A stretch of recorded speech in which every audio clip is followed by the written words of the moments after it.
योगेन जी, जी। आज आपने खूब हमको फंसाया। मैं हिंदी के सबसे जाल में पहले फंस तो गए आप। मैं सबसे पहले तो इस सभागार में बैठे हुए आए हुए कविगण शिक्षक भाई बहनों को मैं हृदय से अभिनंदन करता हूँ। इसके साथ हमारे बगल में बैठे एसके सिंह जी, जो जीआईसी के प्रवक्ता हैं, उनके सानिध्य से, उनकी अनुकंपा से जो हमें सभागार मिला है, इसके लिए मैं बधाई देता हूँ एसके सिंह को। देखिए, मैं मुख्य अतिथि के रूप में नहीं बैठा हूँ, एक बात समझ लीजिए। जी। क्योंकि मुख्य अतिथि इतनी देर कभी बैठते नहीं। हमको योगेन जी ने मुख्य अतिथि बना दिया, उसमें लिख दिया मुख्य अतिथि अशोक प्रजापति। अब चूंकि मैं नेशनल अवार्डी था तो कहीं इसी को बनाओ, इसी को बनाओ, यही ठीक है, यही सस्ता है और देर तक रुका भी रहेगा। बड़ा अच्छा मूल्यांकन किया योगेन पांडे जी ने हमारा। तो मैं आप लोगों से यही कहूँगा, मैं आज मुख्य अतिथि नहीं हूँ, मैं आप लोगों का अग्रज हूँ, बड़ा भाई हूँ, शिक्षक की हैसियत से यहाँ बैठा हूँ। मुख्य अतिथि उनको कहिए जो झनकार नाथ शुक्ला चले गए, क्योंकि झनकार नाथ शुक्ला की अध्यक्षता थी आज, ये सब लोग को पता है। और झनकार नाथ शुक्ला जी की दोस्ती योगेन जी ने ऐसी निभाई कि बहाना करके उनको बुलवा करके अध्यक्ष जी चले गए, जबकि अध्यक्ष जी को सबसे अंत में जाना चाहिए। अध्यक्षीय उद्बोधन के बाद ही सभा का समापन होता है जी। लेकिन भैया ये इतने कुशल संचालक हैं योगेन पांडे जी कि जिसको चाहे ऊपर चढ़ा दें, जिसको चाहे नीचे गिरा दें। और इनको मैं आज से थोड़ी जानता हूँ, मैं इनको, मेरी तो सर्विस यहाँ 1984 की है। 84 में मैं आया था और 17 में मैं सेवानिवृत्त हुआ। और इनके प्यार और इनके स्नेह और दादा दादा कह के मुझे राष्ट्रपति अवार्ड मिला। ये हमको दादा दादा कह के राष्ट्रपति अवार्ड तक पहुंचा दिए। खैर, मैं धन्य मानता हूं अपने आप को। दूसरी बात ये कहना चाहता था, इस कार्यक्रम के जो संयोजक हैं विवेक जी, मैं विवेक जी को अभी तक एआरपी विवेक जी जानता था। हमारी जो मुलाकात हुई तो एआरपी विवेक करके मुलाकात, जब मैं कभी स्कूल में गया तो वहाँ बताया गया विवेक जी हैं। खैर, ये बच्चा मुझे शुरू से भी बहुत अच्छा लगा। बहुत मैं तो सोच रहा था कि मैं इस व्यक्तित्व को गोद ले लूं, क्योंकि मेरे कोई बेटा नहीं है इस समय, तो मुझे ये अच्छा लगा मैं विवेक को गोद ले लूं। लेकिन भाई ये भी दुर्लभ था, विवेक जी की पत्नी भी हैं, माँ बाप भी हैं, तो ये थोड़ी समस्या है। बेईमानी हो जाएगी। लेकिन मैं आज ये कह रहा हूँ बड़े खुले मंच से आप लोगों के सामने कि ये कुमार विवेक नहीं, कुमार विश्वास हैं। बहुत और कुमार विश्वास के रूप में इनको जानिए। कुछ दिन बाद डॉक्टर लग ही जाएगा, योगेन जी ने बताया। नहीं, डॉक्टर लगवा लेंगे इनके सामने। तो डॉक्टर लग भी जाएगा तो डॉक्टर कुमार विश्वास के रूप में इस बेटे को मैं अपनी सहानुभूति, अपना प्रेम प्रकट कर रहा हूँ। इतना अच्छा मेलोडियस गीत इन्होंने जो प्रस्तुत किया, इनकी रचना थी खुद की और श्रृंगार रस से सजी हुई थी। ये वास्तव में मैं इनकी विद्वता को मैं आज पहचान रहा हूँ। मैं यहाँ देर से रुकने का कारण एक और है, हमारे इसरत जी बैठे हैं। हमने सोचा इसरत जी खैराबाद से आके यहाँ बैठे हैं, तो मैं तो यहीं रहता हूँ, नज़दीके रहता हूँ। इसरत जी कहेंगे लो भाई साहब आप तो पहले जा रहे हो, मैं बैठा हूँ। चूँकि कविता शायरी में आपको बड़ी रुचि भी है जी। और इसरत जी बहुत पुराने कलम चलाने वाले अधिकारी रहे हैं और ये कमियों को ही पकड़ते रहे हैं, हमेशा कमियों को ही पकड़ते रहे। बिल बनावे कहीं डिजिट में इधर उधर हो जाए तो इसरत जी बिल नहीं रोक देते थे। नहीं, और उसका जब तक क्लेरिफिकेशन न कर लेते थे तब तक इसरत जी का मन नहीं मानता। हम इसरत जी को देख लीजिए और सुरेश चंद्र आर्या जी जो यहाँ प्रिंसिपल साहब रहे हैं उनको देख लीजिए, बालों में समानता है दोनों में जी। उनके भी इसी तरह के वाइट हेयर हो गए, बिल्कुल सिल्की हो गए हैं। आज भी वो हैं और हमें बड़ा स्नेह करते हैं, हमको छोटे भाई के रूप में मानते हैं। और मैं ये कहूँगा कि आज का ये जो कार्यक्रम है, मैं अपने को बड़ा सौभाग्यपूर्ण मान रहा हूँ कि योगेन जी ने हमारे व्हाट्सएप पे बैनर डाल दिया था कि दादा मुख्य अतिथि हो, गायब ना हो जाओ कहीं। इतना इन्होंने हमको फंसाया। खैर कोई बात नहीं, छोटे भाई हैं, लेकिन मैं आज मुख्य अतिथि नहीं हूँ। मैं नीरज पांडे जी को विशेष धन्यवाद देता हूँ, आशीष पांडे जी को विशेष धन्यवाद देता हूँ। निडर जी हमारे चले गए। मैं तो अच्छे अच्छे कवियों को सुनने का मुझे सौभाग्य प्राप्त हुआ। नीरज जी तो भाई ऐसे लगे जैसे ये बरसों से ये शायर और शायरी के महारत हासिल है इनको। नीरज जी चले ही गए, हिंदी के पुरोधा हैं भाई वो। तो मैं ये कह रहा हूँ कि भैया बेटा विवेक, आप क्या क्रिस्टोफर कोलंबस हो क्या? कहाँ से इतने कवियों को खोज लाए हो? बहुत और बढ़िया। ये कवि शिक्षक के रूप में कभी खोज के लाए, इसलिए आपकी महानता को मैं नमन करता हूँ बेटा विवेक। फायान भी है, हाँ, ये कोलंबस भी है, फायान भी है। और हर एक का ऐसा वैल्यूएट किया है नाम से कि इनकी ये कविता अच्छी, इनकी ये कविता अच्छी। नीरज जी को तो मैं पहली बार सुन रहा हूँ। नीरज जी की दाढ़ी से यही लगता है कि मौलाना अब्दुल कलाम आज़ाद हैं ये। हाँ, लेकिन इनकी कविता ने सबको सम्मोहित किया, इसमें कोई दो राय नहीं। भैया हम इनको क्या कहेंगे, दोनों शख्सियत बैठे हैं हमारे व्यक्तित्व अन्नपूर्णा सेवा संस्थान के। मैं शिरोमणि कहता हूँ इब्ने जी को, कि बरसों से संचालन करते चले आ रहे हैं। और किस नंबर की गोष्ठी हो गई भैया इब्ने जी अन्नपूर्णा की? 613 नंबर की गोष्ठी अनवरत चलती रही है। 613 नंबर की गोष्ठी पूर्ण कर दी है। ये इन्हीं का एक जज्बा ऐसा है जिन्होंने इस गोष्ठी का संचालन अनवरत करते चले आ रहे हैं। बहुत बढ़िया, मैं इनके जज्बे को सलाम करता हूँ। बहुत सुंदर, बहुत सुंदर, बहुत सुंदर। बहन अभी कह रही थी, निर्मला बहन, ये बहुत गुस्से में बोल रही थी कि आप लोग अंग्रेजी के पीछे पड़े रहते हो, अंग्रेजी के पीछे पड़े रहते हो। बात सही है, बहन की बात मैं मानता हूँ, सही है। आपने अभी चाय और समोसा खाया ना, वो भी तो विदेश का है। चाय ब्रिटेन का है, समोसा ईरान का है। ईरान से आया समोसा, उसको हम लोग बड़े चाव से खा रहे हैं। फर्क इतना ही है कि वो ईरान से जो समोसा आता था उसमें मटन चिकन भरा होता था। हमारे इंडिया वालों ने उसमें से मटन निकाल करके आलू टमाटर भुजिया भरने लगे और वो समोसे को स्वादिष्ट बना दिया। इस तरह जी जानते होंगे, ईरान का है ना। ऐसे हम ये कोल्ड ड्रिंक पी रहे हैं ना, कोल्ड ड्रिंक कहाँ का है? तो हम इससे बच नहीं सकते। हिंदी भाषा बहुत कठिन है, अंग्रेजी भाषा बहुत सरल है। अंग्रेजी को बोलने में आपको कष्ट नहीं होगा, हिंदी भाषा बोलने में कष्ट होगा। और ये सभी जानते हैं कि हिंदी भाषा बिना उर्दू और अंग्रेजी के बोली ही नहीं जा सकती। सही बात। कोई बताएं हमको कि हम हिंदी भाषा बोल सकते हैं बिना उर्दू के? है कोई बैठे हैं आप विद्वान? हिंदी भाषा बिना उर्दू के बोली ही नहीं जा सकती।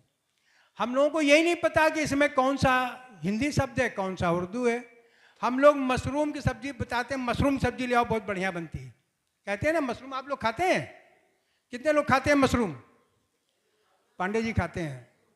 अब देखिए हम लोग कहते क्या उसको, मशरूम ही तो कहते हैं। जाओ भैया मशरूम की सब्जी ले आओ। मशरूम महंगी भी मिलती है जी, लेकिन मशरूम इज इंग्लिश वर्ड।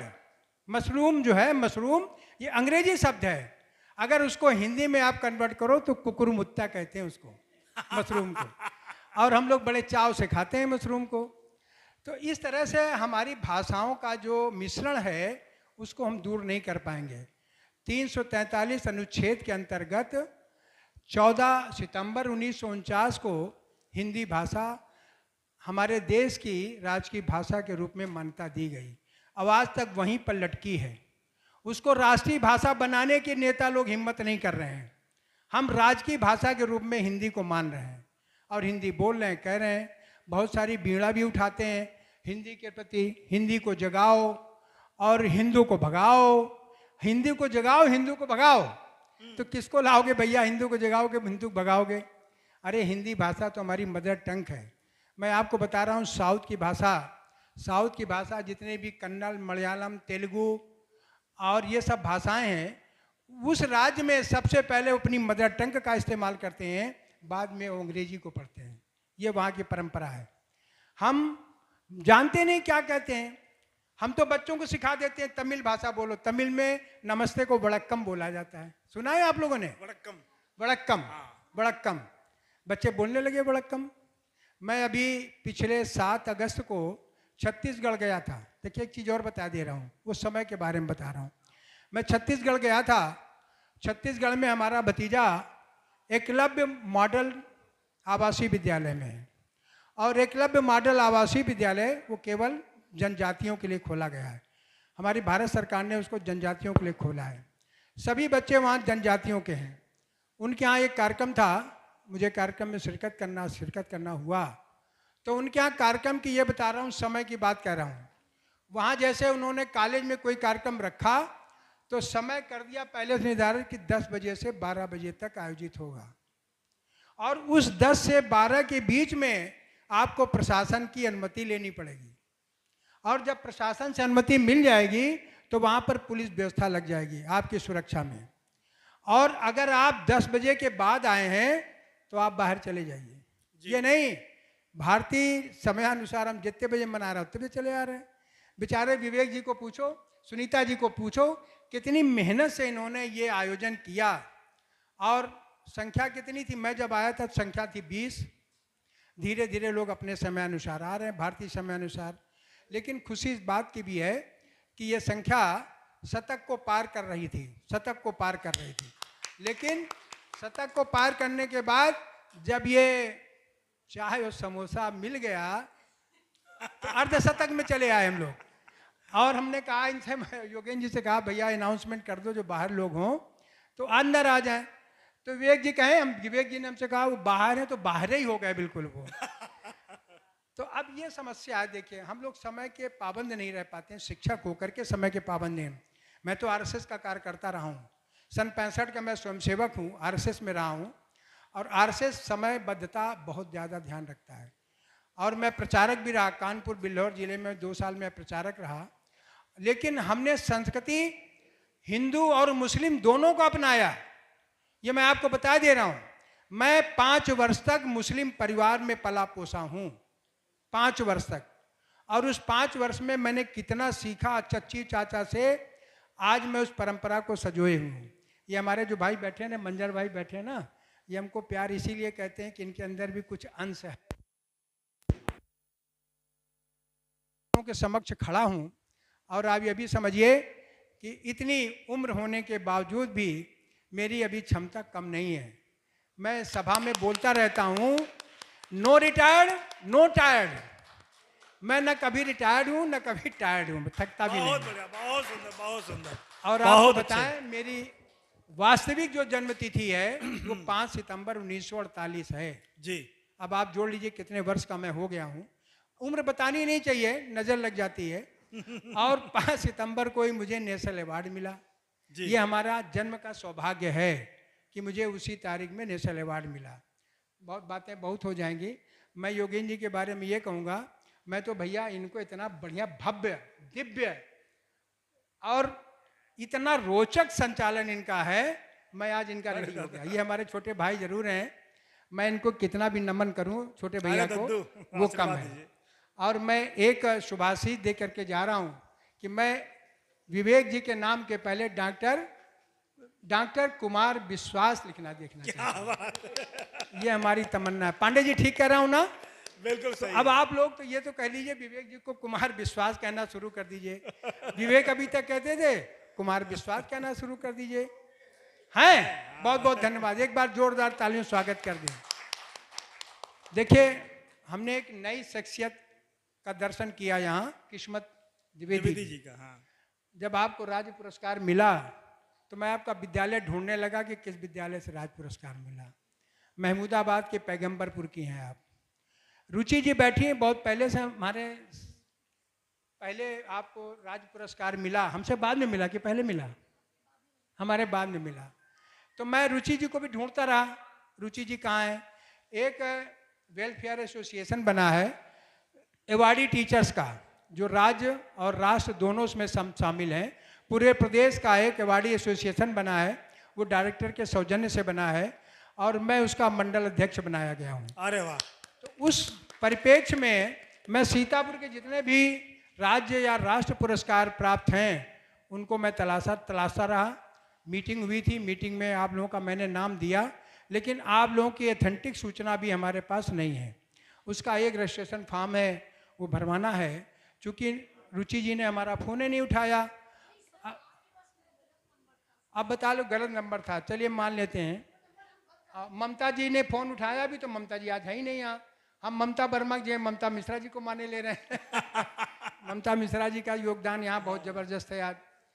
और हमारी निर्मला बहन तो बहुत पहले से हैं भाई, और बड़ा अच्छा स्वागत भी करती हैं, घर जाते हैं। और किस्मत जीब आ गई। और सबसे बड़ा आभार मैं व्यक्त करता हूँ अपने पीछे बैठे यमसी भार्गव जी का। यमसी भार्गव जी का जो आभार है वो मेरे लिए सर्वोपरि है, क्योंकि ऐसा कोई कार्यक्रम नहीं हुआ आज तक जिसमें निर्मला बहन और भार्गव जी सहयोग न कर रहे हों, भार्गव जी सहयोग न करते हों। मैं भार्गव जी का अभिनंदन करता हूँ। बहुत कि बढ़िया। आपने सम्मान रखा और फ़ोन करके बुलाया, आप आ भी गए। निर्मला बहन, आप बहुत भाग्यशाली हैं कि आपको ऐसे पति मिले हैं जो निरंतर आपका सहयोग करते रहते हैं। ये मिलना बड़ा सौभाग्यपूर्ण है। मैं आज कार्यक्रम समापन की ओर है और अध्यक्ष जी अभी अपना उद्बोधन देंगे, हम लोगों को आशीर्वाद देंगे। हमारे जीआईसी के आप प्रवक्ता हैं और आपका ये जो अनुकंपा मिली, उस अनुकंपा से हम लोग आज इस सभागार में बैठे हैं। आपका बिजली का भी मैं खर्च कर रहा हूँ, पानी का भी खर्च कर रहा हूँ, और आपका योगदान अनवरत जब से ये सब शुरू हुआ उस समय से हमारे एस.के. सिंह साहब बैठे हैं। हमारे बहुत पुराने मित्र हैं, मैं पहले से परिचित हूँ। और यहाँ जो प्रिंसिपल साहब आए हैं वो भी, उनका नाम भी सहयोग से अशोक कुमार ही है, तो इसलिए और अच्छा संयोग बन गया। क्योंकि माई सेल्फ अशोक कुमार, वो भी अशोक कुमार, तो ये संयोग बन जाता है। मैं भाई सबका मैं हृदय से अभिनंदन करता हूँ, अपने समस्त छोटे भाइयों का। अशरफ जी कहाँ चले गए क्या? अशरफ जी छोटे अशरफ जी बैठे हो के। अशरफ जी भैया खुले मन से बोलने वाले अभिव्यक्ति हैं ये, इनका खुले मन से कहीं बिना किसी संकोच के बोलने वाले व्यक्तित्व हैं। मैं अशरफ जी को भी आदाब करता हूँ। मैं इसी बात को लेकर के मैं अपनी वाणी को विराम देता हूँ और अपने शिक्षक भाई बहनों को पुनः नमन करते हुए आज के इस कार्यक्रम की सफलता का श्रेय योगेंद्र जी और हमारे कुमार विश्वास जी को, डॉक्टर कुमार विश्वास जी को देता हूँ। बहुत सुनीता जी बेटी, सुनीता बेटी को भी मैं श्रेय देता हूँ। सुनीता जी हमको फोन करके बुलाया था, जो है आशीर्वाद है, लेकिन हम यही चाहेंगे आपका आशीर्वाद ये मिले कि कुमार विश्वास के रूप में ना, मैं कुमार विवेक के रूप में ही प्रसिद्ध हूँ, जाना जाऊँ, वो ज़्यादा अच्छा रहेगा। किसी की प्रतिछाया बनने से अच्छा है कि आपका आशीर्वाद सभी का मिले। और आप, हाँ बिल्कुल, ये सब आपका आशीर्वाद है। अब भैया